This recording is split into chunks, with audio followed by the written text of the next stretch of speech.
Bomb-sniffing cyborg locusts. They're real, and they could soon be in action, working to detect explosives around the world. This new project is taking place at Washington University in St. Louis, and the professor in charge of it joins me this morning. Good morning, Barani Ramen. How are you today?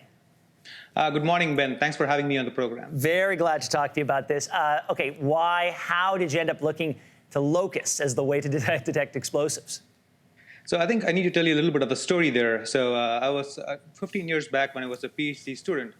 The goal was to build a sensing system that can measure smell. And what would seem as a simple task that we do when we smell coffee or your food, it turns out this is a pretty complex challenge, and it was a very humbling experience. We cannot do what very small critters like fruit flies and locusts can do. So the rest of my last 15 years I've spent studying how the insect olfactory system works, what can we learn from them, and can we develop engineering solutions inspired by biology. And more recently, what we decided was that let's not reinvent the wheel. We can never build a system as complex as what these insects has to offer.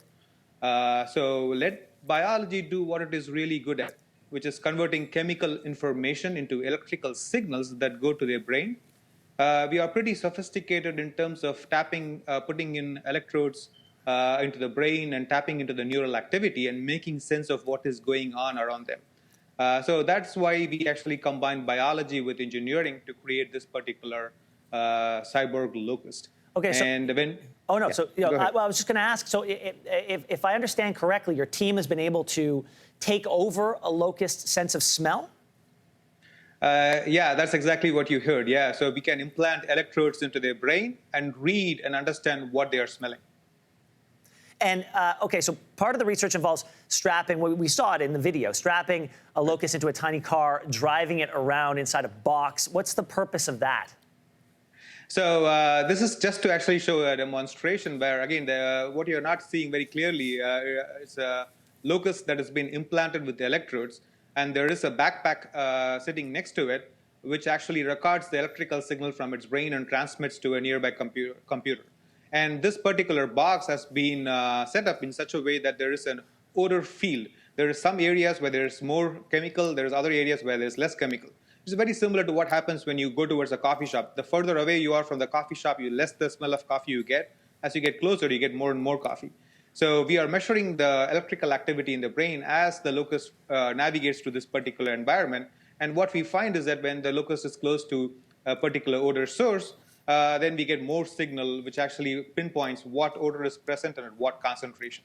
And do you have a sense of how accurate these readings are? So we actually did extensive testing to evaluate how accurate can we be. So, and based on the signals we get, we can actually recognize some of these common chemicals, including some explosives, more than 90% of the time correctly.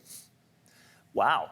So this is very different than bomb-sniffing dogs. They are trained to identify certain smells, and when they smell them, they behave in a particular way to alert the people who are managing them. This is a completely different sort of way of detecting explosives or smells, as you say. Yeah, that is correct. So in dogs, the readout is behavior. So you are understanding what the dog is telling you. So here there is no behavior. We are directly going into the brain of the locust and trying to understand, based on the neural signals there, what exactly it is telling us. And how long before these locusts could be deployed in real-world scenarios?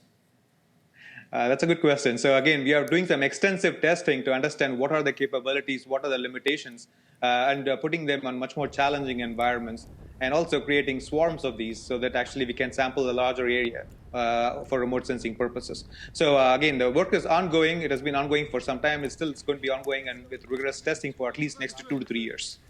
Barani Ramen, this is very exciting. We'll be following this story closely. I think a lot of people will be Googling bomb-sniffing cyborg locusts this morning. Thanks so much for being here. Thanks, Ben. Thanks for watching. If you like this, be sure to subscribe here. And you can check out more Your Morning videos right here.